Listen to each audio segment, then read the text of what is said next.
Hi friends, ఈరోజు నేను చిన్ని కృష్ణయ్య రంగోలీ వేశాను. చిన్ని కృష్ణయ్య బొమ్మలు పాటలు మీలో ఎంతమందికి ఇష్టం కామెంట్ చేసి చెప్పండి ఫ్రెండ్స్. నా మొదటి వీడియో జై గణేష రంగోలీ వేశాను, అది బాగానే వచ్చిందని అనుకుంటున్నాను. నా రెండో వీడియోగా చిన్ని కృష్ణయ్య బొమ్మను వేద్దామని ప్రయత్నం చేస్తే చాలా ఇబ్బంది అయిపోయింది ఫ్రెండ్స్.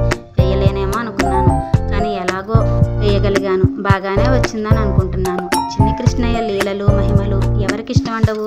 అందరికీ ఇష్టమే కదా. అందరూ వినాలి చదవాలి అని అనుకుంటారు కదా.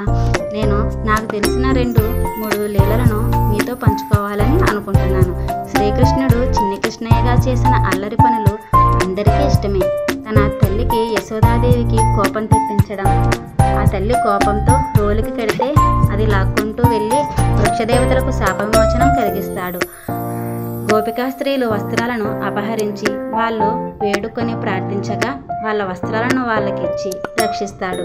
అలాగే అన్న బలరాముడు చెబుతున్నా వినకుండా మట్టి తింటాడు. మళ్ళీ అమ్మకు కోపం రప్పిస్తాడు. తల్లి యశోదామాత ఎంతో కోపంతో నోరు తెరవమని అడిగితే ఎంతో భయపడుతూ నోరు తెరిచి 14 లోకాలను సమస్త భూమండలాన్ని తన నోటిలో చూపిస్తాడు. ఆ తల్లి జన్మ ధన్యమనుకునే అంత గొప్పగా తన భక్తిలో ముంచి శాంతపరుస్తాడు.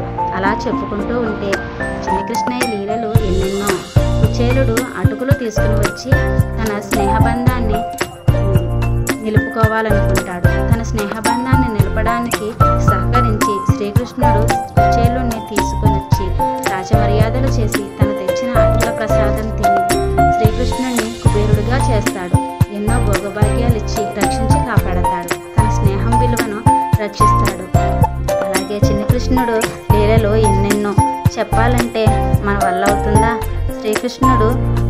చిన్ని కృష్ణుడు వాటర్ రంగోలీ మీకు నచ్చినట్లయితే కామెంట్ చేసి లైక్ చేసి చెప్పండి ఫ్రెండ్స్. నేను ఇలా ఎన్నో వాటర్ రంగోలీలు చేయాలని ఆశపడుతున్నాను. నన్ను సపోర్ట్ చేయండి ఫ్రెండ్స్. Thank you.